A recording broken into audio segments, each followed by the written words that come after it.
Hello, everybody. Thank you for joining us today. My name is Hope Hill, and I am the Carbon and Biodiversity Project Coordinator with Mushkegowuk Council Lands and Resources Department. We are joined here today with a special speaker, Roxane Filion, who will be talking about identifying birds and some skills we can use to do so in our Introduction to Bird Identification webinar. So thank you for joining us. Uh, this session will be recorded and available there on the Mushkegowuk Lands and Resources Department Facebook and YouTube for those who are not able to join us here today.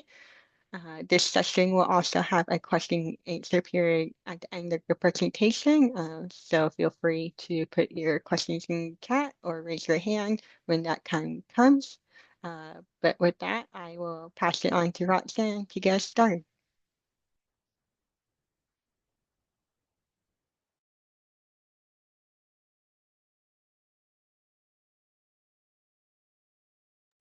Oh, you're just muted, Roxane.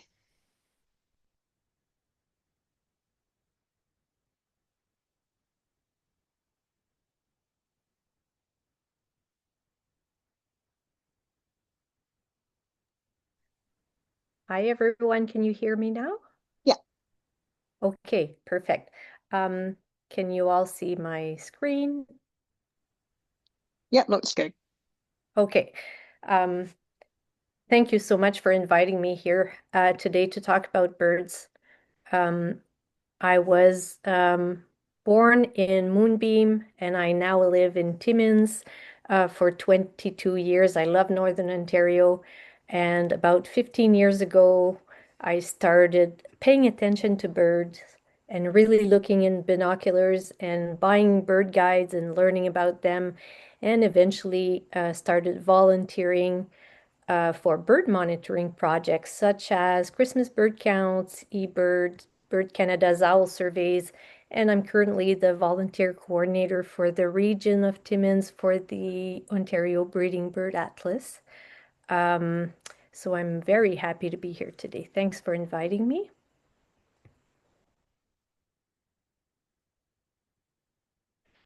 So I'll do a speaker test to start um, to see if you can hear the bird singing.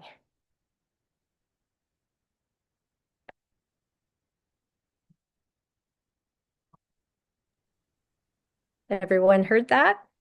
No, we're unable to. You may have to go up to the toolbar that is with the Zoom for sharing content and also say that you're sharing the sound as well. Oh, so where would I go there? Stop share? No, it should be off to the side. It may be more options and there's uh, share sound potentially. Do this again. Perfect. Okay. So thank you, little winter wren, for this speaker test. This is a very small bird with a big voice. Um, I thought I would use this little bird for the speaker test because often we hear the birds before we see them. So it's good to have bird songs. So let's start. So I'm going to be focusing on this region highlighted in orange here. So we have about 300 bird species in the entire province of Ontario who breed, and we have even more that are migrating through. So we're going to be focusing on this Northern Ontario region.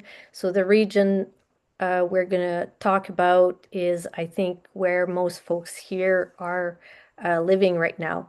So it's home to such a big, rich diversity of birds. We're talking about boreal forest, lakes, rivers, pristine wetlands, coastal habitat, extremely worth conserving and protecting for birds, for all biodiversity, for First Nations people, for the entire world. It's a great area to live and to bird watch as well. So we can see. such a variety of birds in this area. Some are year-round residents like the Canada jay, who really thrive, who need the cold weather to survive. Some are just flying through on their way to their Arctic breeding ground, like this black-bellied plover, who relies on coastal area to refuel and gain nutrition for the long migration. Some are migrant songbirds leaving Central and Southern America to come to the boreal forest to nest. And anyways, very good variety of birds in the area. So we'll be focusing on this area today. Before we start going into bird identification, I always like to, stress on the fact that birds are so important. They play many roles.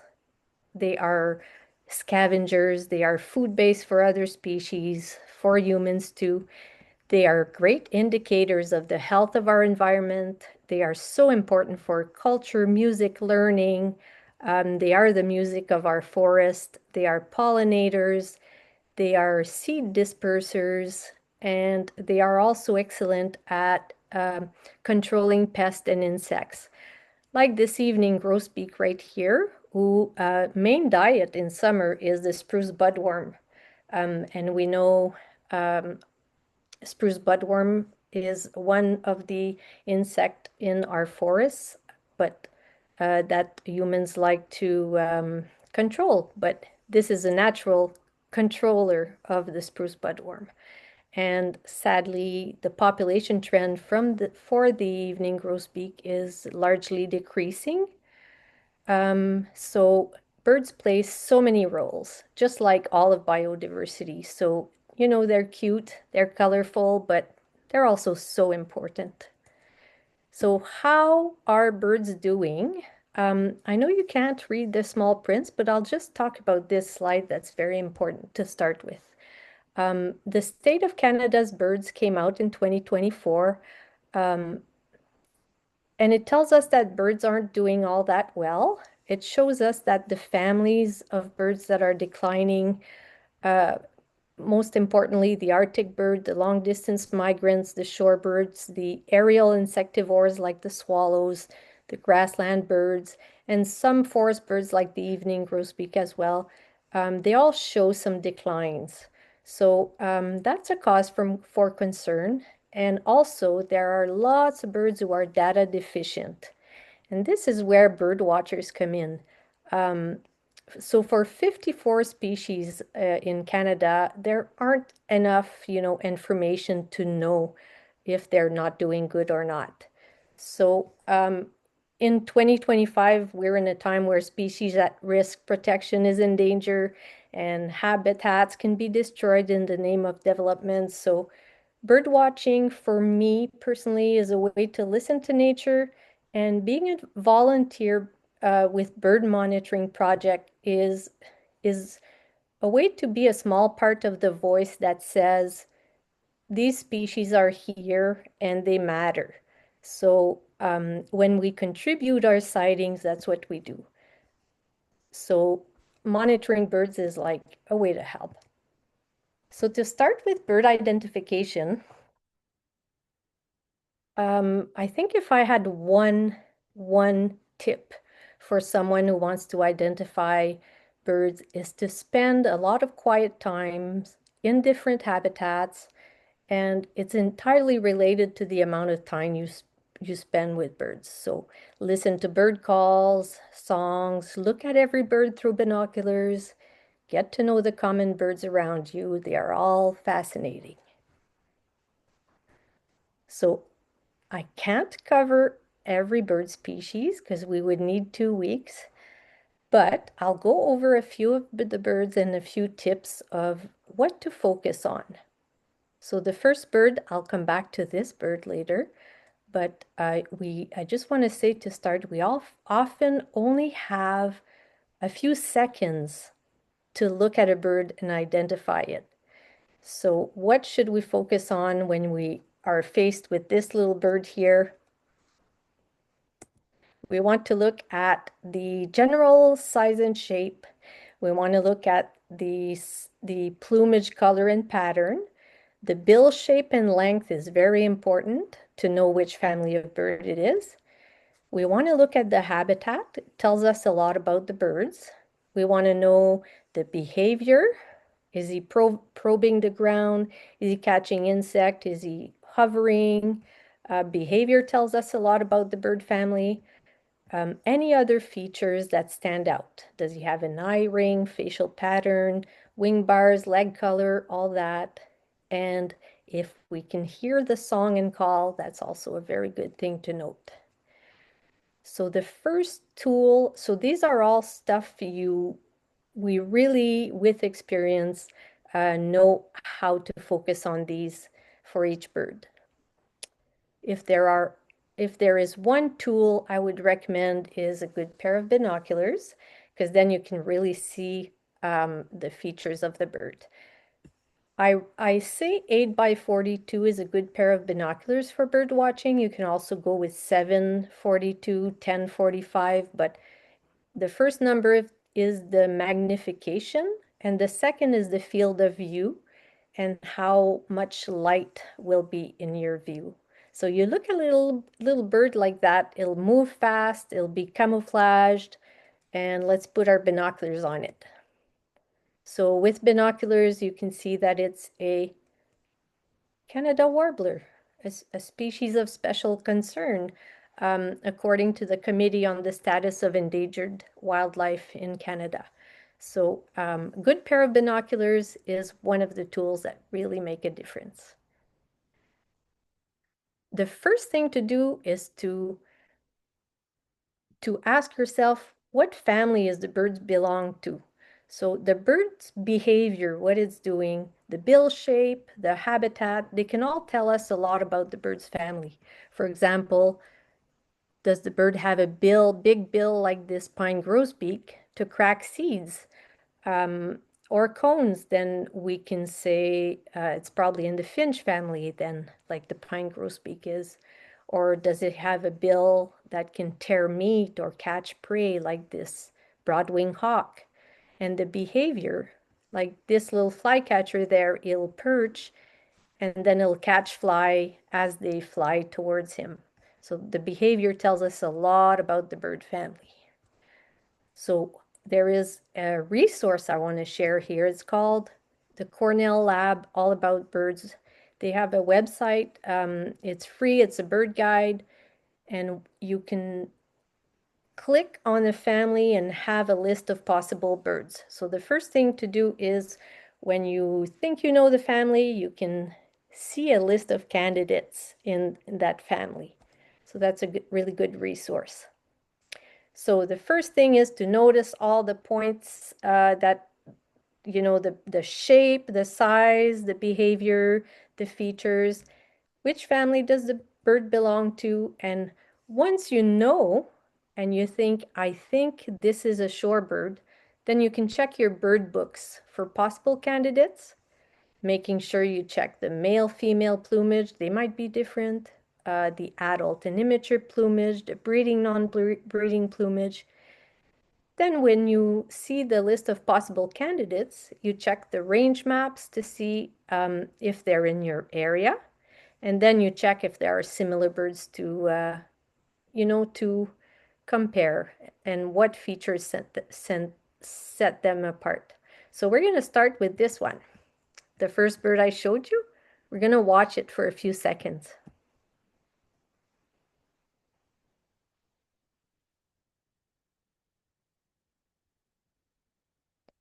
The video is a little blurry, but you can see that the bird is small. The bill shape is kind of long. The habitat is kind of a shore, so you can say that this bird could be a shorebird.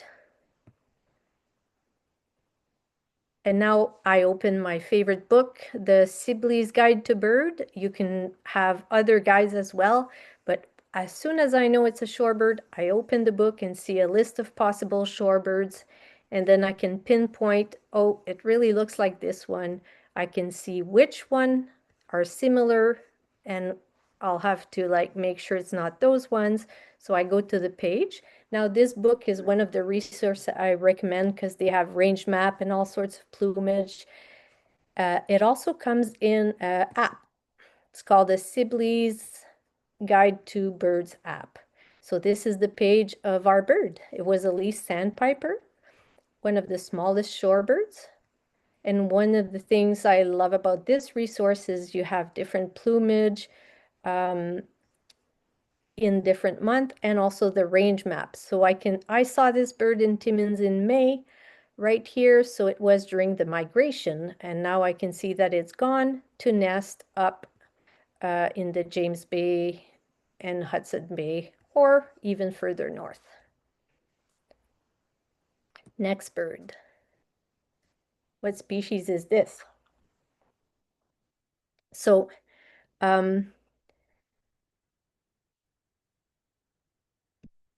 what can we say about this bird? It hops on the ground. The bill is not thin and long like a shorebird. It's a bird that I'll tell you really likes to hide. So a family of bird that hops on the ground, likes to hide, doesn't have long, thin bill. So it tells me it could be a sparrow. And oops, I forgot to say this little insert there is exactly the same bird, but a younger version. So you can tell the plumage difference. So it's a white-crowned sparrow, and we can see that it has the white and black crown just like the white-throated sparrow. So if you see this bird really briefly, it's easy to mistake these two. And a younger version of the white-crowned sparrow, the immature plumage, you can see it's more browner, doesn't have the white crown. So a good guide would show you all the different plumage like this. This one, when it's an immature, really looks like the American tree sparrow.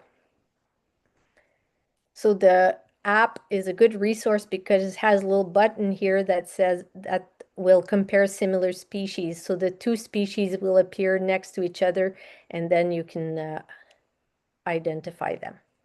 So when it comes to sparrows, every family of birds, we focus on different things. When it comes to sparrows, what can really help us identify them is, of course, their song and calls. They have different songs, which is really handy because sparrows love to hide in the leaves.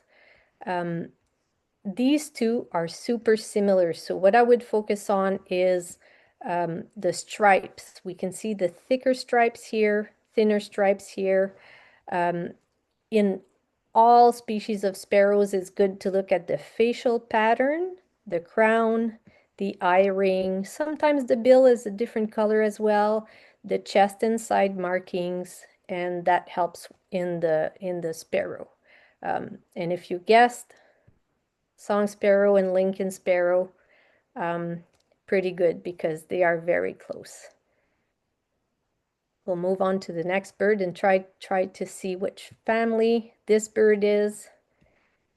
So the first thing to do when you're up with a bird you are seeing for the first time is trying to find which family. This one, if you could see it act, it would like hop on branch, try to glean insects from the buds. It has a bill that's well adapted for that. So if you guessed that it's in the warbler family, you guessed right, and it's a blackpoll warbler. So the blackpoll warbler, you can see with the Ontario Breeding Bird Atlas abundance map here that is a sparrow that lives in the Hudson's Bay area, James Bay area. It's black and white, often confused with the black-capped chickadee, but we can see that the throat here is white on the warbler as opposed to the black throat here. Their behavior are also different. And the blackpoll warbler has nice bright orange legs, which we really use to ID them, especially in their fall plumage. They warblers are one bird family that really change plumage in the fall. So warblers are a type of birds that are small, colorful. They'll be deep in the foliage, in the trees, in the conifers, in the deciduous. Another example of warbler is the magnolia warbler. This one I saw in Timmins last week while I was collecting data for the Breeding Bird Atlas. This one is a beautiful male magnolia. And you can see its colorful breeding plumage. On the bottom left is the female. So there, it's hard to say with warblers sometimes that they are the same species. So the female actually has two wing bars and does not have the black mask. And another species that can be easily confused with the magnolia is the yellow rump. If you just see the face, let's say the body is camouflaged by leaves, they almost have this similar black mask with the aft eye ring here and the white eyebrow. But if you look at the throat, at the sides, chest, and crown, you can tell them apart. So with warblers, we always look at the plumage pattern, chest, throat, wing bars, eye ring, season, if it's fall and spring and all that. There's over 20 types of warbler in the region we're focusing on today. So lots of little colorful birds. Next bird is one of my favorite. I don't know if you've seen this one before, and I'm going to play this song. I don't know if it'll work, but oh,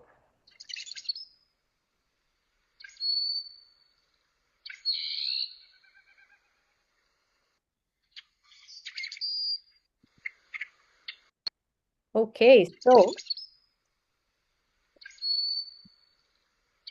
oh, it keeps playing. We can actually hear a Wilson snipe winnowing in the background at one point. Um, So this is in the blackbird family. It can look obvious. It looks similar to some other blackbirds that we have. The male inbreeding plumage that you see here is all black with a bluish, greenish sheen to the whole plumage. They have quite a small bill for a small, long, sometimes decurved downwards for a blackbird. The female is more like slate gray. And in the next slide, I'm going to show you their fall plumage. They are spectacular in fall. So this is a rusty blackbird. Um, I don't know if some of you guessed, but it's a rusty blackbird. The fall plumage, you can see the two birds at the left corner here. The two birds are the fall plumage, male, female, just spectacular. So the rusty blackbird is very, very similar to the common grackle. But the grackle has a thicker bill. The grackle is more common. It has a longer tail, and the grackle's blue, the male blue head of the grackle is kind of limited to the head as opposed to just uniform color in the breeding rusty blackbirds. In fall, they're easier to ID. As you can see down here, they're like blue jean and suede color. They're just beautiful. The rusty blackbird is not a very well-known bird. You can see they nest in beaver ponds all over northern Ontario. And if we go to naturecounts.ca, we can see the maps, population trends. So when volunteers go out and submit their bird sighting with the Ontario Breeding Bird Atlas or the Breeding Bird Surveys or eBird, maps are created like this. So we can see that the rusty blackbirds are declining and in many places of Ontario, and in some places, there's not enough data to know if they're declining or not. One of my favorite birds. So we'll move on to birds of prey. So when we're talking about hawks, eagles, vultures, falcons, the main thing to look at is the body proportion, the underwing pattern, and the flight style. So I have only two here, but there are many other examples. Seeing them fly is one way to tell them apart. I don't know. I'll move on to tell you the ID of these two. So we have rough-legged hawk on the left and the red-tailed hawk on the right. They're very similar size birds. The rough-legged hawk has wrists, what we call wrists here, so the underwing pattern is really helpful. They both have kind of belly bands. The dark portion of the underwing in the red-tailed hawk is on the leading edge of the wing, right here closer to the body. And they also have like little brackets here, so it's one way to tell them apart. This is a young red-tailed hawk that does not have the red tail yet. When they do, it's easier to tell them apart, but sometimes when they fly over, you're not sure. So it's good markers to know. So in a guidebook, you would have all the underwing pattern of the raptors in flight that could help you. And the behavior as well. There is a raptor, I don't have it here, that flies low over marshes. And when you see that, you're like, oh, that could be a northern harrier. So the behavior tells us a lot as well. Underwing pattern is very good for bald eagle as well when they're not adults. This is a younger bald eagle. You can see the white is concentrated here next to the body. And the closest one that would look similar would be the golden eagle. The golden eagle nests a little more north than the bald eagle. He would have a little bulge in the secondary here, and he would have the white would not be concentrated near the body. It would be could have white patch here. So I'll move on to the next mystery birds. We have two in this one. This was in May at Porcupine Lake. These two, first thing we do is try to guess the family. They're on shore. They have, this one has long bill. They're walking on the shore, so they're shorebirds. And this one here, we'll start with number one. Number one is a red knot, a very beautiful bird. This is the breeding plumage. In fall, they tend to be more overall gray.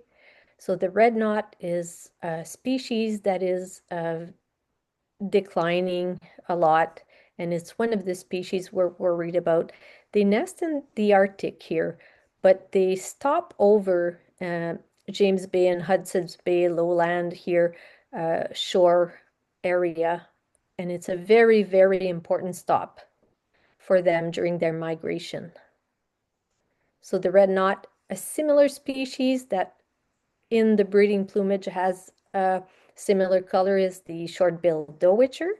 Now this one does nest in the James Bay, Hudson Bay lowland, and they have longer bills and pretty shorebirds. Now our little number two here, if you thought it looked a little bit like the killdeer, you are right. It's in the same family. It's in the plover family.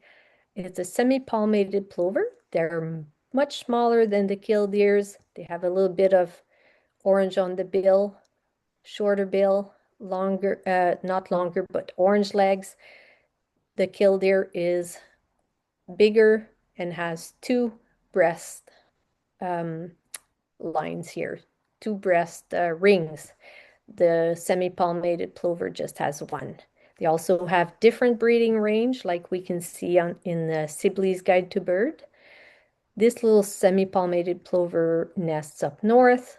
This killdeer nests all over Ontario. We'll move on to the next one. I'll make you watch a little video here.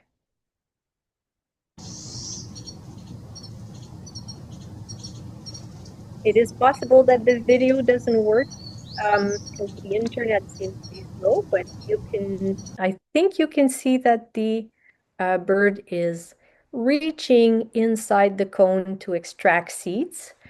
So it's in the finch family. I don't know if you've seen one before. We also hear the little call in the back. Beep, beep, beep, beep, beep, beep. So this is a white-winged crossbill. So you see the mandibles here are crossed. Um, Top mandible, lower mandible, they are crossed. And it's a really cool adaptation to be able to eat the seeds inside the spruce cones. So they nest all year long. They can nest in the winter. You can see their breeding range here from Sibley's. So they can move east, west, north, south in search of good cone crops. So these birds you find in conifer forests, you listen for them, and they'll be deep inside feeding on cones. One of my favorite birds.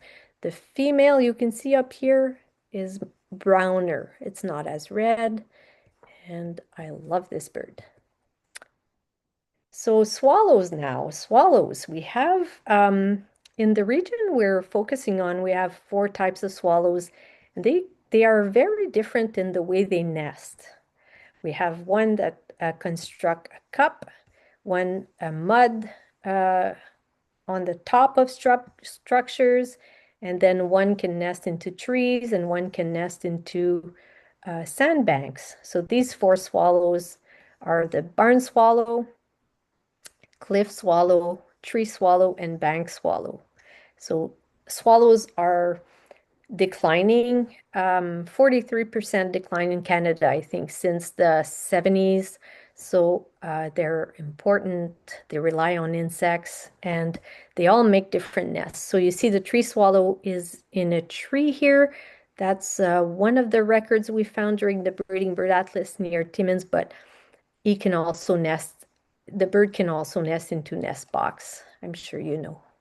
So the next bird we will listen to is song.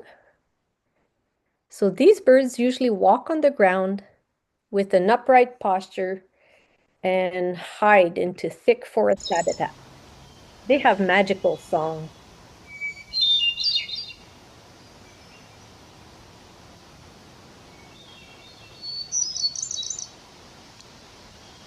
We'll try to get the family of this bird. You probably know another of this bird family walking upright, looking for worms on your lawn. It's the thrush family.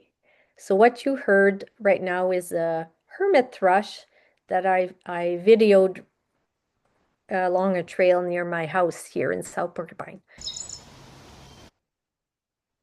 So the hermit thrush, you can see here on the left, is the one that was singing. So the thrush family, they standing upright, they hide, they sing beautiful, they sound like magic flutes. The hermit thrush is, you can distinguish it from the Swainson and the Veery by the fact that the tail is a lot more red than the plumage here. So the similar species, the Swainson thrush, has a different song, is overall brown, does not have the red tail. The Veery is overall like reddish brown, doesn't have that many spots, doesn't have the eye ring. They all have beautiful songs. The hermit thrush that you heard, and then the Swainson thrush goes high, upwards, like do do do do do do do do, and then the Veery goes downwards, do do do do. So their songs are really good to help to ID them. And the American robin is also in the thrush family. You can tell the similar posture. So this one is a trick one. This is one of the most misidentified, I'd say, common species.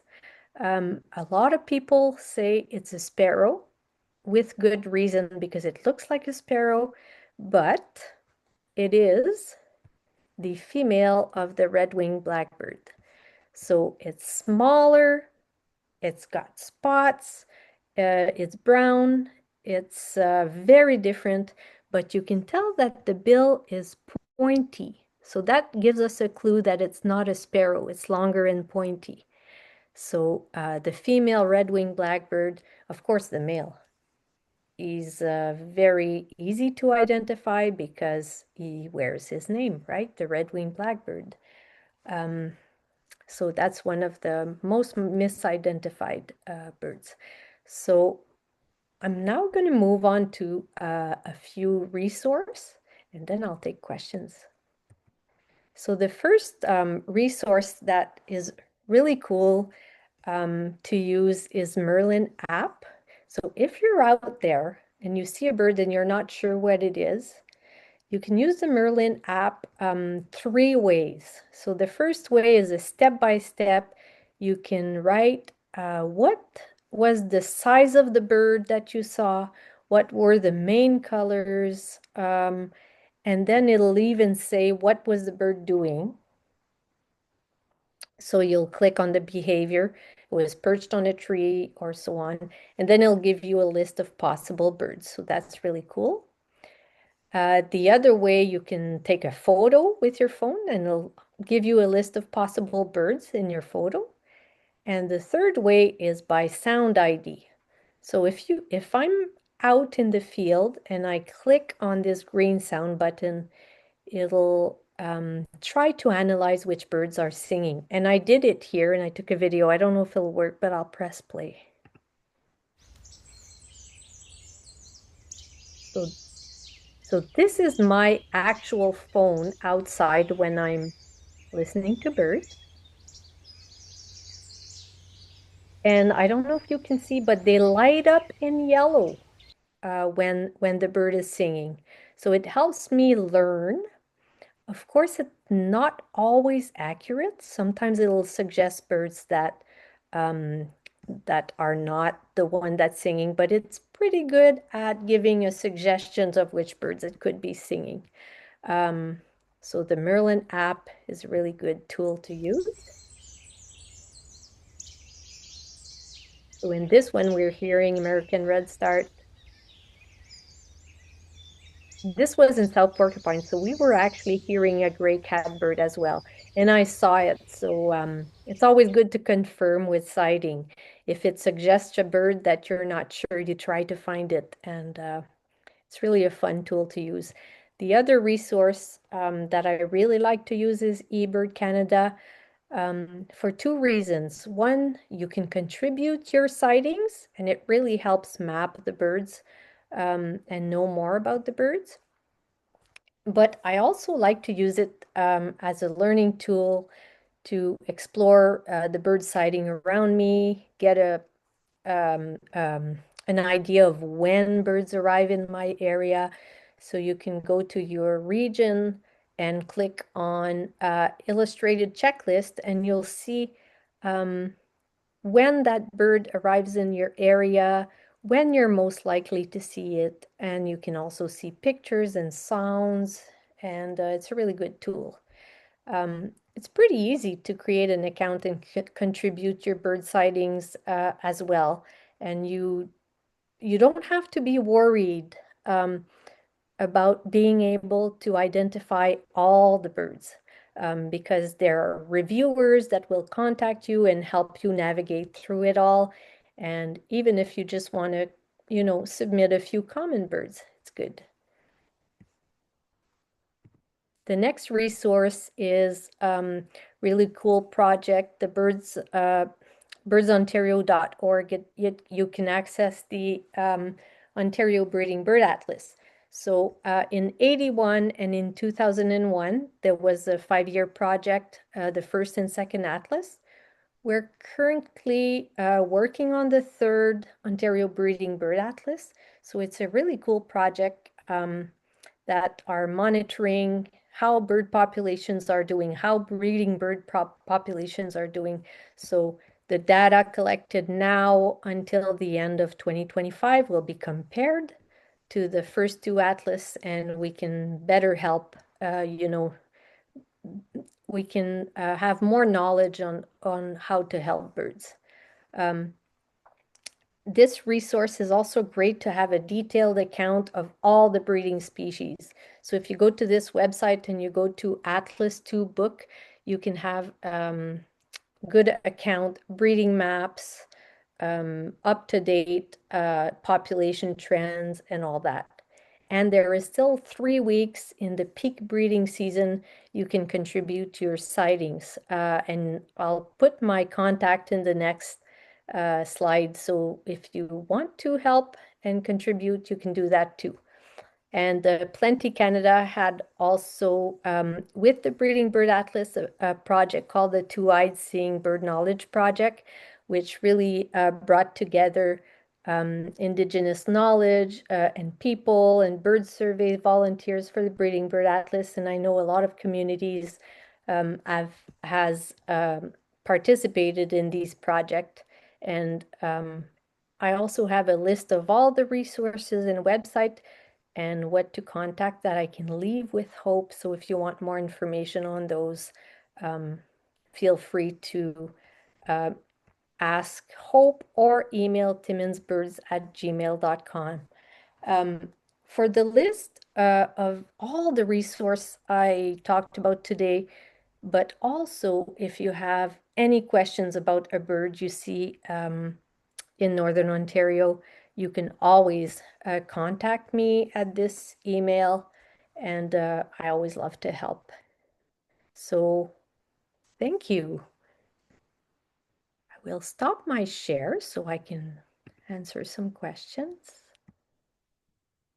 There we go. Thanks, Roxanne. That was a great presentation, really informative.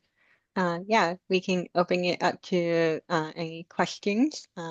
So if you have any questions, feel free to raise your hand or put it in the chat.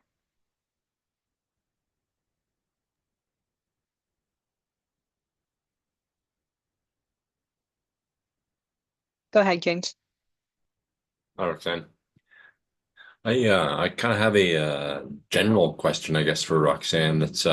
It was inspired when she had that picture of the flycatcher that was sitting on the branch and sort of looking very, very clearly focused on what was flying around her in the air, kind of thing.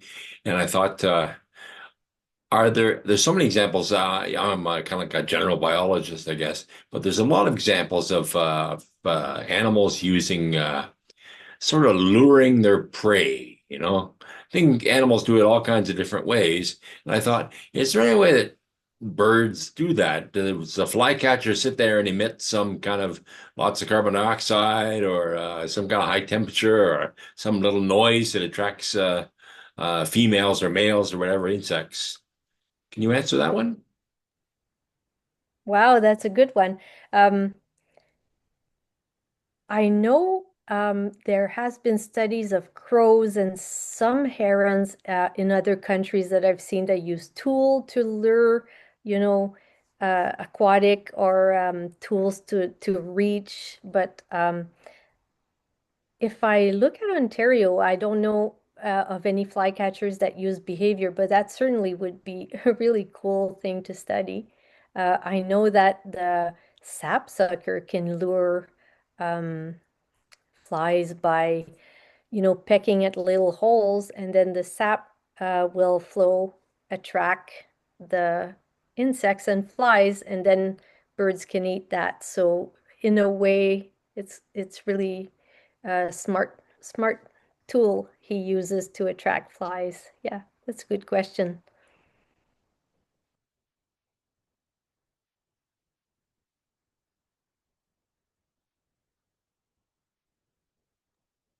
So if no one has a question, and someone has a favorite bird or a special sightings they saw this year, feel free to share that as well.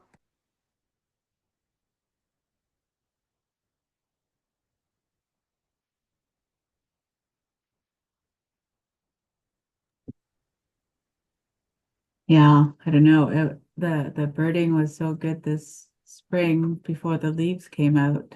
I saw so many warblers I've never seen before. It was pretty fantastic.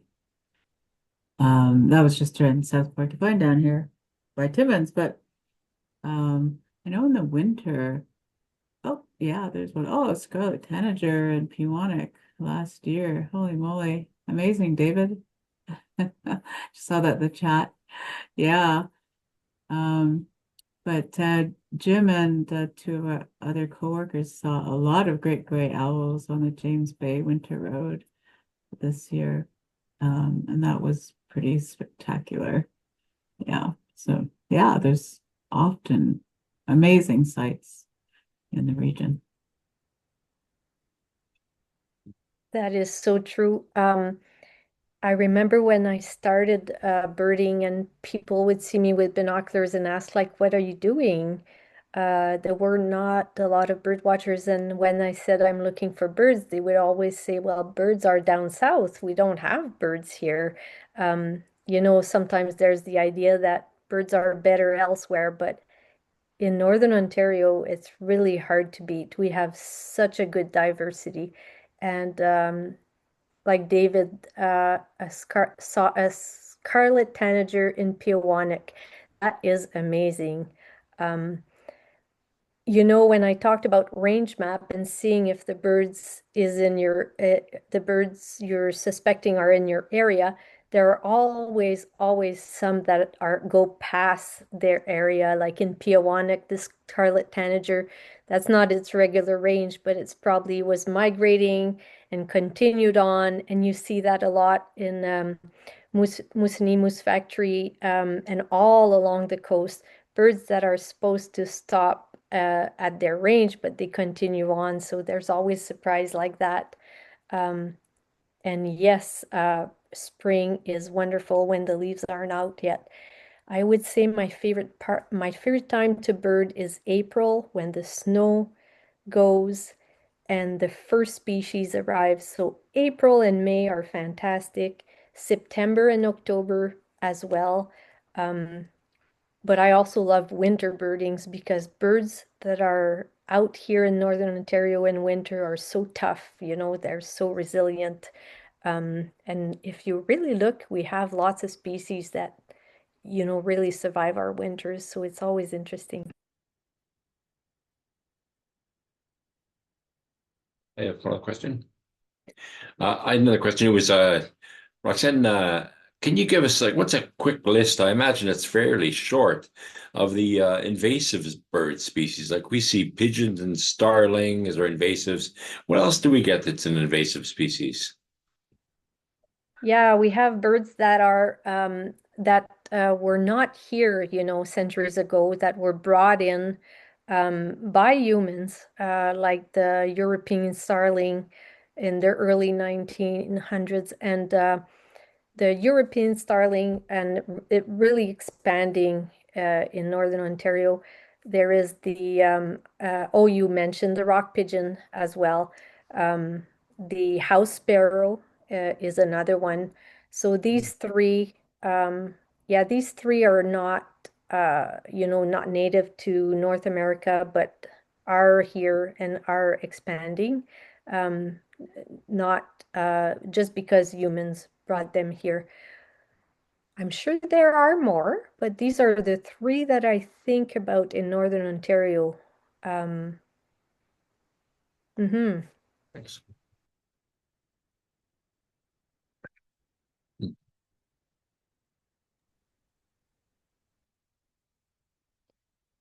Well, thank you to Roxanne for giving us that presentation. It was really great. As I mentioned at the beginning of this webinar, this session has been recorded, so we will be posting it. So once you see it available on the Mushkegowuk Lands and Resources Facebook and YouTube channel, feel to share this around. I know Roxanne gave a lot of great information, so um, thank you for joining us today, and thank you for the people online who joined us for the webinar. We hope you have a great day. Thank you.